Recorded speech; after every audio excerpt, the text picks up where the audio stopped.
The Diamond Series, also known as Reclining Diamond Pose, Half Tortoise, Camel, and Rabbit. In the Bikram world, they call Reclining Diamond Pose Fixed Firm. That's what we're going to talk about today. That's what we're going to tutorial today, all in a teacher training format. Hi everyone, my name is Jimmy Barkan. If this is the first time we're meeting, I've been teaching hot yoga since 1981 and have been certifying teachers, yoga teachers since the late 1980s. The Diamond Series. So reclining, let's talk about it first. Reclining Diamond, SUPTA, VAJRASANA. SUPTA just means reclining, and Vajra is diamond, also known as lightning, also known as thunderbolt pose. So why in the world does the Bikram and the Vishnu Ghosh world call it fixed firm? I think sitting in the position is called firm position. So they came up with fixed firm. Vishnu Ghosh was notorious for not directly translating the Sanskrit. So Supta is simply reclining and Vajra is diamond. So what's interesting is that in the Hatha Yoga world, the Hatha Yogi aspires to create what they call the Vajra DEHA, or the diamond body. It doesn't mean the perfect yogic physique. It means that your body is so open that it's channeling the pranic and kundalini shakti energy that your whole aura shines like a diamond. That's what they call kapavati, skull shining. So we bring the energy up through the crown chakra to brighten the aura, and that's what the diamond body is about. Most yoga styles do half tortoise. Most yoga styles do camel pose. Very few do the rabbit pose, because the rabbit pose, the rabbit spine, the rounding of the spine is a unique alignment concept in the hot yoga world. We recently completed the Barkan Method Level 1 Teacher Training Program. It was our 40th Level 1 training we've been doing since 2003. If you're interested in becoming a Barkan hot yoga teacher, there are links in the description below. You can apply. Now this particular video is really part 2 to a video we did last week on the COBRA series. So we actually recorded the tutorial at the teacher training program, all along with questions and their manuals out and so on.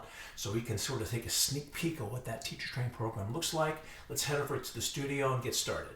So here we are back at the Barkan Method Level 1 Teacher Training Program, and today we're going to clinic 4 poses, what I like to call the Diamond or the Lightning series, because it starts with Supta Vajrasana, which is reclining diamond pose.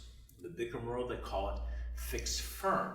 So let's look at the modifications first with the help of Yulia. So she's going to come to the front of the mat, and if you have a knee issue, you still want to do this pose because this is going to take all the pressure off the hip flexors, which is then going to help heal the knees. So you can bring your knees a little close together. They don't have to be touching. You can separate them a little bit. Separate your feet, and your hands are going to be on the floor in front of you.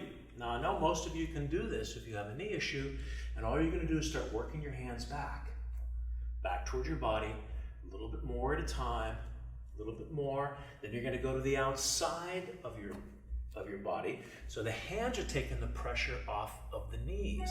And if this is as far as you can go, you're going to stay right here. And your only goal is to go 1 inch lower. And that may be all you can go. And maybe this is too much. You may want to come up a little bit and stay here, but at least you're training the hip flexors to release. And that's going to take all the pressure off the knees. Now the next modification is to take a block. You're going to just sit on the block. And if you're sitting on a block, there's no way you're going to be able to go back. You don't want to go back anyway. You're just going to sit on the block and just breathe. Maybe extend the exhaling breath a little longer, or you may even sit up for a second. You may even want to take the block and bring it a little bit higher. Maybe you need to get it a little higher because that might be too much on your hips. And the block is the same thing. It's going to take the pressure off the knees because you're going to soften the hip flexors. Now, if you don't need the block, we're going to take it out of the way, and you're going to sit between your feet, not on them. Heels and feet touching the hips from the side. Eventually the knees are going to stay together, but you may want to separate them a little bit at first, but no further out than the hips. If you bring your knees further out from your hips, you're going to bypass the stretch of the hip flexors.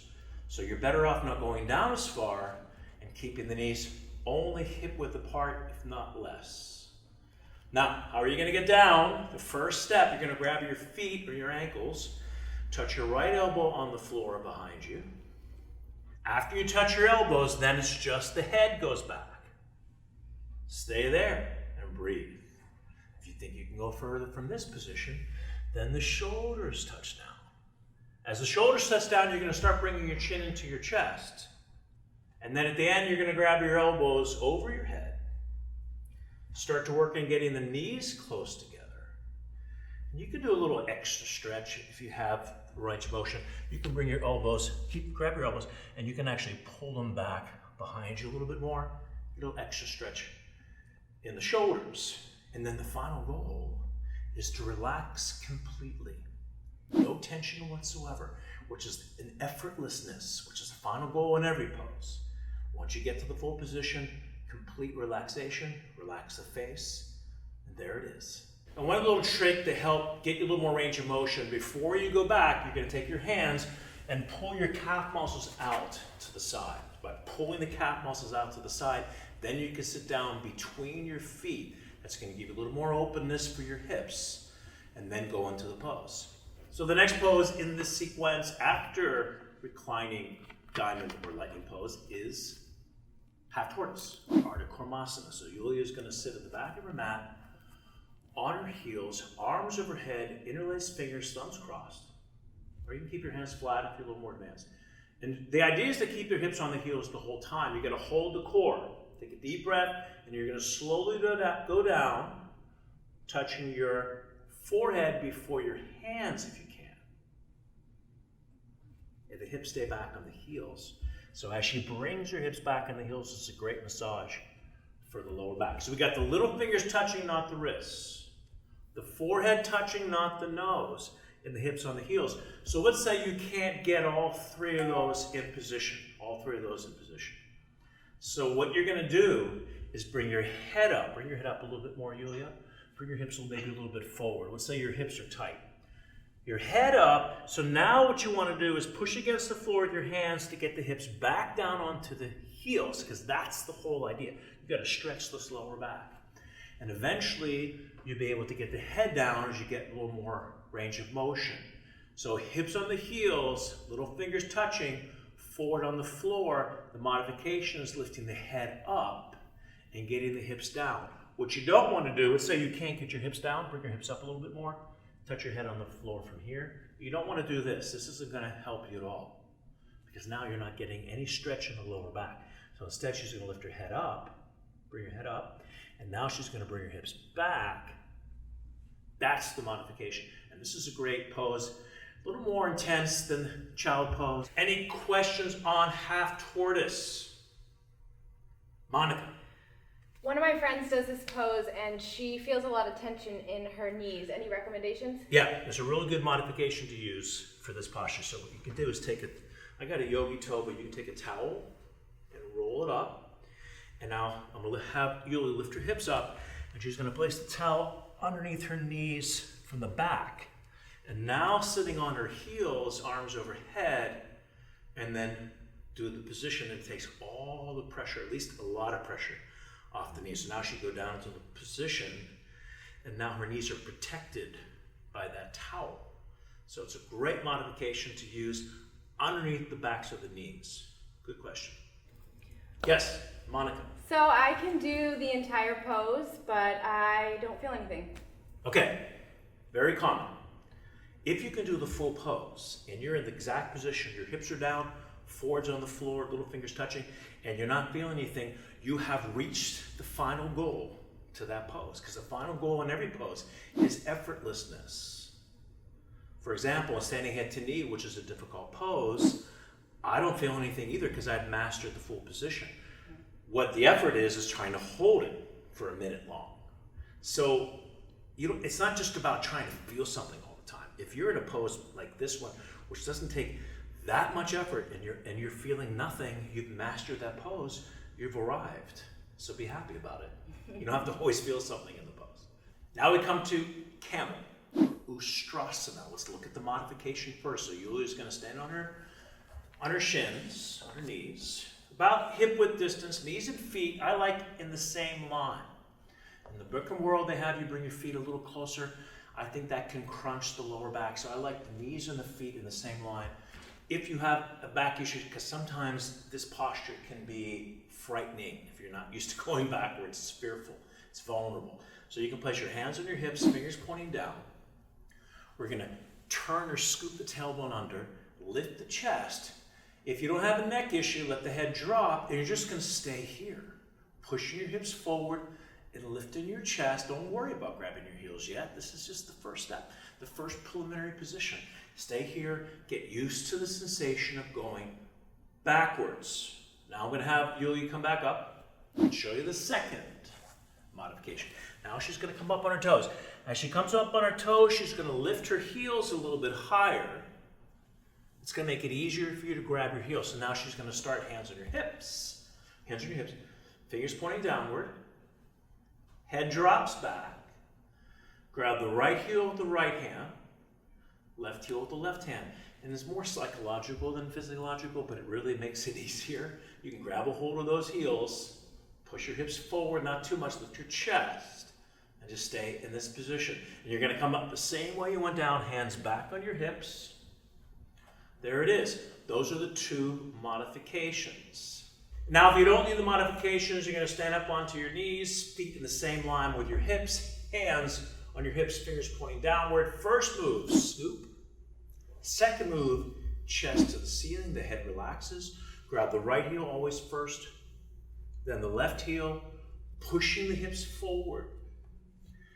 But you don't want the hips to go past the knees, especially if you are advanced. And if I were to just hold her shins down, I just gave her all kind of leverage. So that's what you want to do. You want to press those shins to the ground. And we want the base of the palm on the base of the heel.